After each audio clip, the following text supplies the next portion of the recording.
माझा जन्म पुण्यामध्ये झाला। मैं जिस परिवार में पैदा हुई थी वो टिपिकल हेट्रोसेक्सुअल परिवार था। मुझे किसी हिजड़ों ने पैदा नहीं किया। मेरे पिताजी थे पुलिस में थे, माताजी थी, बड़ी बहन थी जिसके 10 साल के बाद मैं हुई थी। मैं शुरू में लड़का थी, जी हाँ, मैं पैदा लड़का के स्वरूप में हुई थी। और इसलिए शायद डॉक्टर जब मेरे पिताजी को कहा कि सावंत साहब मुलगा झाला है, तब डैडी ने खिसे में के पैसे निकाल के उसे दिए थे। गले की चेन नहीं उतारी थी, सिर्फ पैसे दिए थे, because he was in a police. और उन्हें बहुत खुशी हुई थी, लड़का हुआ है, और इसलिए शायद उन्होंने मेरा नाम गणेश रखा। I was a born as a male, but I only say I was a born as a male, my identity was not a male. आप समझने की कोशिश करो, मैं सिर्फ केवल और केवल पुरुष पैदा हुई थी, पर मैं पुरुष नहीं थी। कितनी द्विधा मनस्थिति है ना। जब कोई कहता है कि मैं पुरुष पैदा थी पर मैं पुरुष नहीं हूँ, स्टार्टिंग से ही रॉन्ग नंबर लगा हुआ था। और मेरे साथ उसी तरीके से था। जैसे जैसे मैं 7 साल की हो गई, जेंडर क्या है 7 साल तक किसी बच्चे को नहीं समझ में आता है। इवन मुझे नहीं समझ में आ रहा था।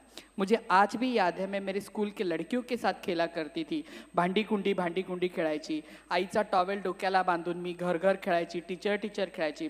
मला दूरदर्शनवरती दिसणारी उषा उत्तप खूप आवडायची। फर्स्ट लेडी जिसके मैं प्यार में गिरी थी वो थी उषा उत्तप। उसकी बड़ी बिंदी, गजरे, बॉर्डर की साड़ी, वो कहीं ना कहीं यहाँ रही और आज उसी का रूप आ रही है। तो मैं जहन में first crush was my Usha उत्तप।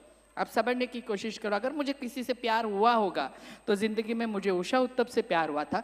और कभी भी जिंदगी में लगा कि कधी जर मी बाई झाली तर मी उषा उत्तपच होणार, and I had did it. 7 साल की उम्र तक मैं लड़कियों के साथ ही खेला करती थी। बहुत छोटी 7 साल में मेरी माँ का देहांत हो गया। मुझे आज भी वो दिन याद है जब मेरे मामा ने मुझे उठाया था और कहा कि माँ को अग्नि देना है, तो मैंने मामा को सर नोच लिया था। I was not knowing what is happening with me. वो एक दिन था जब मुझे महसूस हुआ कि किसी का चले जाने से ज़िंदगी में क्या होता है। जितने साल मेरी ज़िंदगी में मेरी माँ थी, 7 साल तक आई वॉज व्हेरी पैम्पर्ड। मला येणारे जाणारे बायल्या, मामू, गुड, छक्का सगळं चिडवायचे। कारण की टिपिकल पोलीस लाईनीमध्ये मी राहत होती, त्यामुळे लोक मला चिडवायचे, पण प्रोटेक्शन जे होतं ते माझ्यासाठी माझ्या आईचं होतं। बाकी no one was there to protect me, my mother was only there. माझ्यासाठी खूप महत्त्वाची ढाल होती की जी मला सांभाळायची। आई वारल्यानंतर माझ्या वडिलांनी माझ्याशी बोलणं सोडून टाकलं। My daddy stop talking with, म्हणजे माझ्याशी बोलणं त्यांनी कट्टीबट्टी केली।